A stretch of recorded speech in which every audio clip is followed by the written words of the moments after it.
register. No, pwede na ho siya maglaro ngayon, Mr. Chairman. No KYC, no ID verification, no biometrics, yan ho. But let's continue. No? And meron pong e-wallet capabilities and pwede rin i-link yung bank account mo. So ibig sabihin kung meron kang mumunting bank account, pwede mo rin i-link yan. No? So makikita ho natin, kasi kanina pinag-uusapan na ho natin yung KYC, but clearly, ito yesterday lang ho to, Mr. Chairman, no? Walang KYC. So we'll go to itong Big Win 29, who's also a registered, yan. Hindi ho akin ho yan, ha? Hindi ho akin yan. Hindi akin ho yan, Mr. Chairman. No? Small win lang ho tayo, small win. Yan ho, Mr. Chairman, pinaregister ko rin ho yung staff ko yesterday.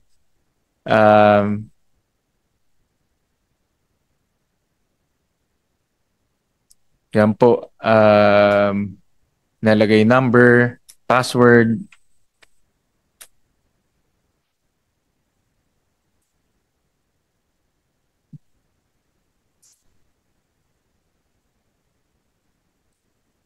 Yan po. Yan, may nakasulat na PAGCOR to make, yan, registered. Registered na ho, Attorney Luglug. Pwede ka na maglaro. No? So, nasaan yung KYC na sinasabi natin? Kahapon lang ho to. So, naglolokohan ba ho tayo? Nasaan ho yung KYC? Well, narinig ko kanina pa ulit-ulit, may bagong KYC, may bagong KYC. Nasaan ho yung KYC?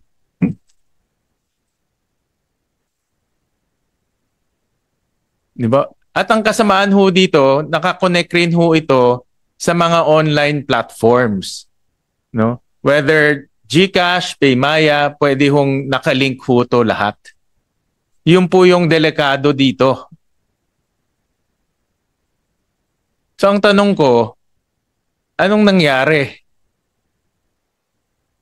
Yes, Mr. Chair, dun sa first presented po, Mr. Chair, that is an illegal website po, Mr. Chair. Because that is not one of our listed websites. Pero this one po, it is a listed website. We will investigate po. Why? But hindi na-investigate. Pasarado nyo na kaagad. Yes, Mr. Chair. Obvious naman ho na kung ngayon may bata, may high school, papasok ho dyan ngayon, pwede na siya maglaro.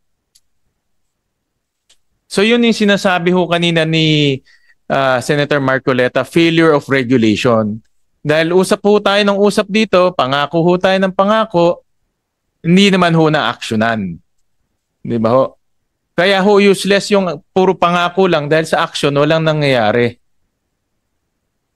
So, kung i-review nyo lahat po ng licenses nyo, 22,000 games I believe, tama ba? Ilan po ang games na na-authorize? More or less, Mr. Chair. 2,000 games. Ilan licensees? 76 plus. po. 76. I-review nyo ho kasi meron pang nakakalusot sa ginagawa ho ninyong regulation. Hindi ho effective yung nangyayaring regulation. May tanong ako sa iyo. Tinanong ho to ni Senator Zubiri kanina. Ilan po ang currently na naglalaro ngayon? Ilang active players po sa online gaming? Papakita ko ngayon. I'll show the slide. Kasi nagulat nung nakita ko ito, nahulog ako, Senator Zubiri, sa upuan ko. 32 million ang sugalero sa bansa ho natin. 1/3 ng population ho natin sugalero. 1/2 ng adult population, kasi adult is 60 million, sugalero. Nung nakita ko ito, Mr. Chairman, mahulog ako sa upuan ko eh. May we ask lang where the source was from? PAGCOR. PAGCOR. This is from PAGCOR. Kaya yung bansa ho natin, kinakain ho dahan-dahan ng pagsusugal. Kaya tama ho si Senator Zubiri kanina. Dahan-dahan ho tayo, kinakain ho nitong pagsusugal. Kaya dapat, nung nakita nyo na ho, nung 2024, 8 million na last year. Dapat ho, naging mas maingat na ho tayo. Diba? Naging mas maingat lang ho tayo nung maraming mga senador nag-file na ng kanya-kanya ng mga bill to ban, to regulate. Pero to speak today, as we speak, 32 million ang sugalero. Kalahati ng adult population ho natin nagsusugal. Kaya ho talagang makikita ho natin mga vendors, mga jeepney drivers, mga tricycle drivers, nandyan na ho. An increase of almost 200% from last year. Senator Zubiri, yan yung kaninang tinatanong niyo ho. Kaya nakakatakot ho. Kung hindi ho natin to hihinto, tingin ko, by next year, all adult population nagsugalero na ho dito sa atin. Ang nakakatakot pa ho dito, pinakita rin ho natin na nakakalusot pa yung ibang mga games, no? Ibang mga operators. Hindi ho effective yung ginagawa nating regulation. Hindi ho sila natatakot. Kaya dapat pagtapos ho nitong hearing na ito, my advice to PAGCOR, isarado na ho lahat ng mga violators kasi nakakatakot na ho yung nangyayari ngayon. Mr. Chairman, I'll show another, ito naman para sa, kasi naguluhan rin po ako, Senator Zubiri, sa sagot ng BSP. Sabi, within 24 hours, yung in-app, mawawala na ho yan. Tama po ba? Yes, Your Honor. So wala na ho kami makikita sa GCash na yung pag pinindot niyo po yung link, papasok ka sa gaming. Actually, meron rin akong screenshot, Mr. Chairman. Wala na po, Your Honor. Can we show 48 hours. Ito yung GCash. Ito yung sinasabi kanina ni Senator Cayetano at ni Senator Zubiri. Yan ho yung GCash. Yan. Ito, alam ho ng mga may GCash rin ho ako. Kaya, yan, pag pumunta ho tayo dyan sa games, yan. Inside the GCash app, pwede ka nang magsugal. Tama ho? Sa ngayon po, but that's the one we instructed the BSP supervised institutions to take down. Okay. So yan, hindi na ho namin makikita ho yan. Hindi na ho, after 48 hours. After 48 hours. Pero itong papakita ho namin yung isang illegal online gambling. It's called 1xBet. Yan. Papakita ho natin. Ito, illegal gambling, Chairman Tenko. Pero may na-observe kami dito sa illegal gambling site. Can you show that?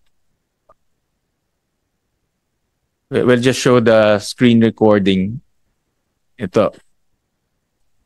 Dito sa 1xBet, pwede ring mag-link sa mga bangko, pwedeng mag-link sa mga e-wallets. We'll just show that, no? So, ibig sabihin, yung mga illegal, pwede ring i-link yung savings account mo, pwede mo ring gamitin yung GCash, tumaya doon sa mga illegal. Your Honor, we instruct the BSP supervised institutions to make sure that they check their merchants before they provide the financial services to them, Your Honor. So, bawal po for a mobile payment app. Can you go back yung app lang, Carla? Yan. Tingnan ho, yung taas pa. Yan, Paymaya, GCash, lahat. Pwede mong GoTime, BDO, lahat.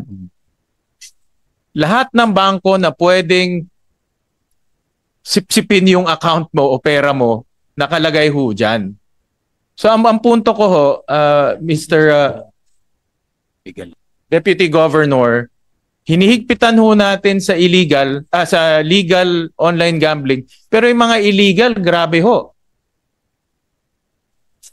At ako, sasabihin ko na ho sa inyo, useless lang ho kausapin yung GCash at Paymaya dahil kumikita sila legal at illegal eh. Useless ho sila. Pagkakausapin ho natin sila, sasabihin nila, ginagawa nila yung pagre-review, pero lalabas lang ho yan sa kabilang tenga. Kasi kumikita, whether legal, illegal, kumikita ho sila. Alam naman ho natin yan. that's why, for Your Honor, we are putting the regulations in place so that it will not be permissible for them to service to provide links from the mobile apps. Mobile apps meaning GCash, Kaya Maya, ang to here. Ang aming gustong mangyari, basta e-wallet ka, bawal na i-link. Whether illegal or legal. Simplehan na lang ho natin. Wag na natin wag na nating i-mandato itong mga GCash na sila ang mag-screen kung legal o illegal. Hindi nila ho gagawin yan. Yan ho ebidensya. Kahapon lang ho to. Yan po yung ebidensya. Kasi kumikita sila doon. Kaya ho kanina, narinig ko yung inyong sagot kay Senator Zubiri na pinag-aaralan pa. Wala na ho dapat pag-aralan dahil alam ho natin na yung GCash nakalink ho sa illegal. I-verify, we will... Wala na i-verify. Ano yung ebidensya? what I meant, Your Honor, is we will bring this to them and also inquire what No, what we why want, is ang there. regulation na gusto ho namin, sinabi nyo na ho kanina walang in-app. And we thank you for that because yan talaga isang source ng online gambling boom in the Philippines. Ang gusto ho namin, i-delink na lahat sa mga online gambling. Wala nang e-wallet, wala nang bangko ang pwedeng nakalink sa mga online gambling. Yun ang gusto ho namin. Pwede ba ho natin makita ho yun? we'll take note of that, Your Honor, and then Bakit hindi pwede? Bakit hindi ho pwede? kasi po kung legitimate and licensed po yung merchant, then it may But be ito, construed. XBet is illegal. Ay, Tanong pag ko si illegal Attorney po. Luglug, is this legal si XBet? It's illegal, Mr. Chair. Correct. Pag may illegal, we can directly bring this to the... Yeah, but di nga nila ginagawa kasi kumikita nga ho sila doon. That's the point. Kagaya ho ngayon, anong penalty ho ng GCash na konektado sila sa illegal? Anong penalty na i-impose nyo? We can impose po administrative sanction. What is it? on What's the them. administrative sanction? It could be from non-monetary, like warning, reprimand, suspension, or even monetary. Yeah, well, how much is the monetary for this? Yes, we have to determine the Just give me a it falls range. under. Give me a range. How much the monetary? If it's a continuing violation, Your Honor, we penalize with 100,000 for every pesos for every day of violation. Walang kwenta ho yan sa GCash. Walang kwenta ho yan sa GCash. GCash is the biggest unicorn of our country. Tama ho? It's the only and the biggest unicorn company of our country. Yung 100,000 ho, walang kwenta ho yan sa kanila. Habang pinapenalize ho nila natin sila ng 100,000, kumukuha naman sila ng sugal sa mga kabataan ho natin. Yun po yung aking punto. Kaya ang aming gusto, narinig ko si Senator Zubiri, kaya ang pinaka madali at simple, wag na natin ipalink itong mga bangko at e-payments, e-wallet payments sa lahat ng mga online gambling, whether illegal or legal, kasi hindi ho effective. Yun ang gusto ho namin makita. So, Your Honor, we can immediately take action on the illegal, and of course, we can apply the sanctions. Yun pong 100,000, that's a continuing violation. 100,000 a day po yun hanggat hindi nila tinitake down yung what is against the policy, Your Honor. But who reviews all of these illegal gambling sites and investigates the link to e-wallet? Sinong agency? Is it PAGCOR or is it BSP? Itong 1xBet, sino ho ang dapat ho kasi kami nakita ho namin yan.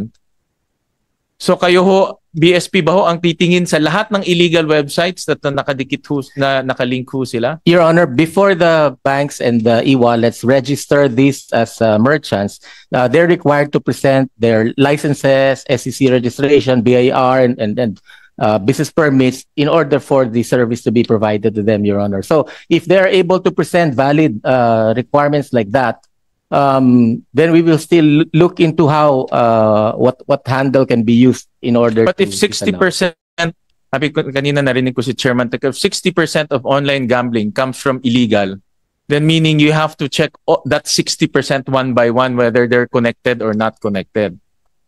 And then I'm telling you now, I don't think BSP can do that. No. But Your So- Honor, yeah. So our prayer and our request is to completely delink it. No? Wag na natin antayin pa na umabot ng 60 million yung sugalero sa atin tsaka tayo aakto. Kasi pag wala tayong gagawin, aakyat yan ng 60 million. I'm telling you. So Mr. Chairman, that's it for now. I'll continue during the next round. Thank you, Senator Gatchalian.